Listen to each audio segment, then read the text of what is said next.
Ayun nga, so nagkayayaan kami pumunta sa Hinulugan Taktak. Siyempre, dito planado, biglaan, kasi pag pinlano mo naman, hindi natutuloy. So, nag-aya lang tong isa na pumunta sa Hinulugan Taktak. And then, dinaanan na rin pala namin si Papa Eddie dahil hindi kami nakapunta nung nakaraan sa kanya. Kaya, pinuntahan na namin dahil nasa Antipolo na rin naman kami. So, ayan. Papunta na kami ngayon sa Heaven's Gate. Yes po, tama ang pagkakarinig, be. Heaven's Gate. O, syempre, pupunta tayo sa cemetery. Dala mo natin si Papa Eddie.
Ayun, bumiyahe na kami. Punta na kami ng Hinulugan Taktak ngayon. So, muntik pa kaming maligaw. Ibang ways ang napuntahan namin. Pero, ayan, nakita naman namin yung daan. And then, akala talaga namin naliligaw kami. Kasi papasok kami sa Eskinita. Akala namin doon na. Tapos lalabas kami ngayon ulit sa highway. So, marami palang pasikot-sikot papunta sa Hinulugan Taktak. And then, here we go!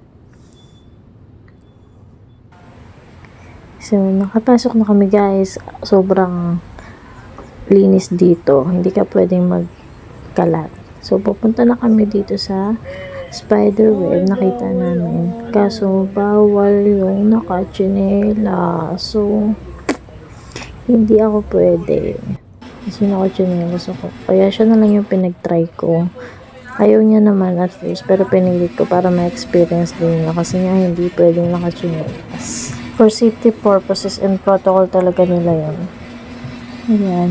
Mukha naman nag-i-enjoy yung bata. Nang aliwalas ng view dito. Sobra. Hindi siya ganun kainit kahit tirik yung araw kasi napakadaming puno. Sobrang hangin. Diba? Ayan si ate girl. Nakachinelas kasi babiyahe. Tingnan natin yung bata. Yun.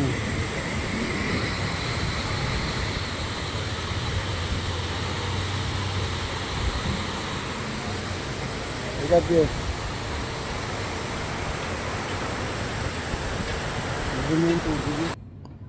Habang naghintay kami dyan sa spiderweb, dahil may pila po yan, tinanong ako ng isang staff. Sabi niya, ma'am, bakit ayaw mo bang itry? Sabi ko, wala po akong sapatos. Kaya ayan si kuya, pinera niya sa akin yung sapatos niya. Ang bait-bait po ng staff ng Hinulugan Taktak. Sobra. Thank you sa iyo, kuya.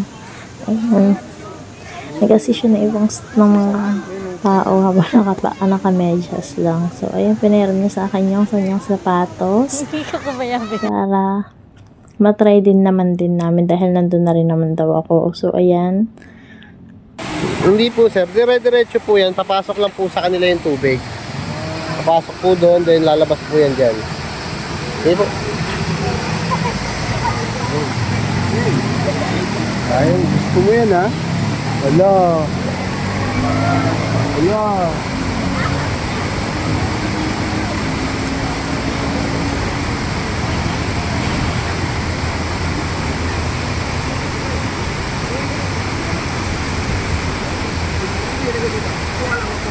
Ayun, so nagpicture muna kami dyan. Minument talaga namin, guys. Sobrang ganda dyan. Sobrang maaliwalas. And sobrang linis talaga. Wala kang makikitang basura.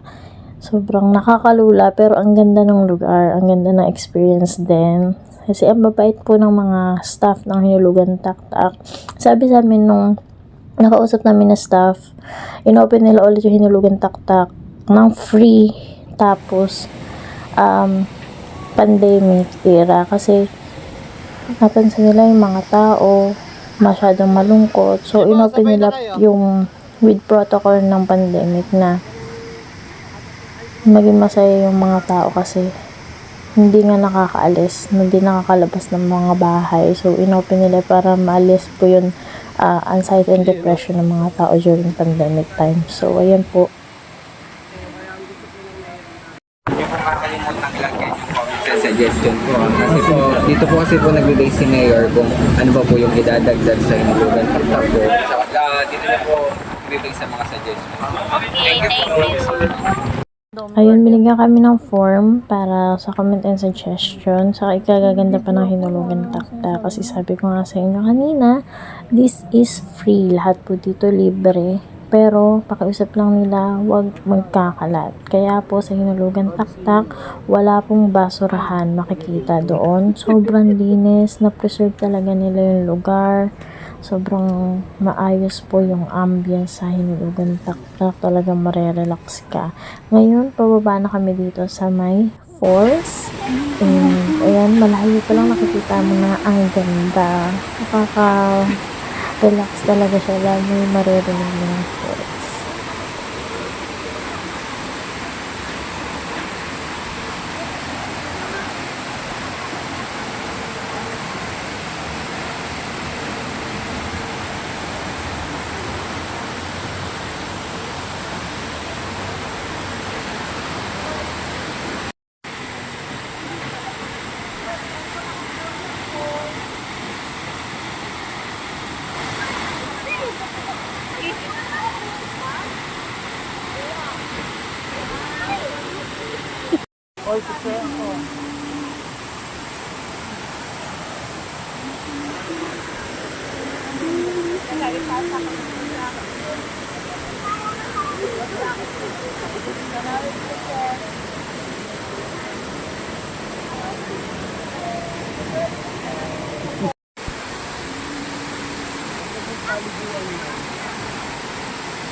Oh.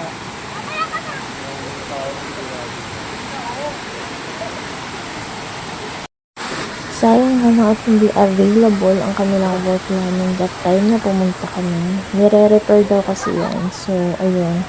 Sayang, hindi naman na-experience. Pero libre yan, guys. So, libre po lahat dito sa Hinulugan Taktak, Spiderweb, yung kanilang wall climbing, yung kanilang swimming pool, ayun. So, libre lahat. Basta wag lang magkakalat. So, pumunta kami sa kabilang side po nung falls kasi maraming bench doon, maraming table. So, doon muna kami nagstay, nagpahinga. Yan, nagkwentuhan na. So, enjoy na lang muna namin yung moment. Tapos, nagpalipas na ulit kami ng oras dahil nakakapagod yung biyahe. So, ayun yung swimming pool nila. Malawak din. Pwede po dyan mag-swimming. Pero the time po kasi is kakalinis lang din daw. Kaya hindi pa available. So, yun yung mga nag-aantay ng swimming. Napakalawak pa ng area na to. Face mo mukha mo.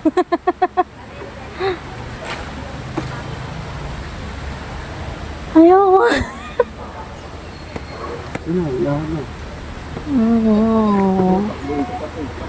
Ayoko na, pagod na ako. Pagod, dalawang tapak pa lang. Ako na magbibidyo sa'yo. Bro, kita mo kung paano kakalakas, gaano kakalakas pala. Bro, yan yung hagdanan, papunta ron.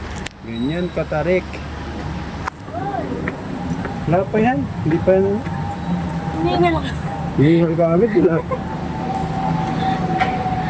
Iharap mo na lang yung camera. Very easy.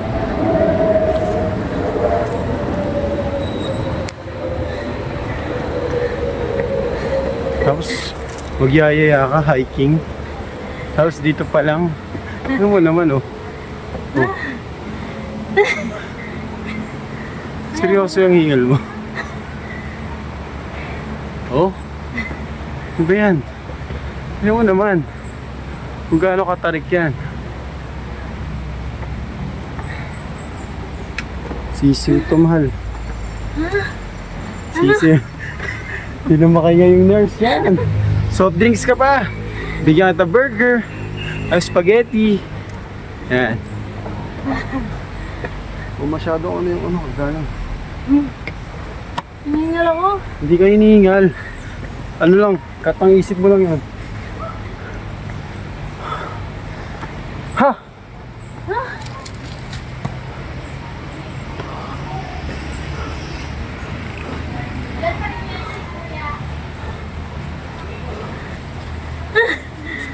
Ano? Humihinga ka pa? Hindi na siya humihinga. Oh, Dapat ang elevator na lang. pang matanda lang daw yun.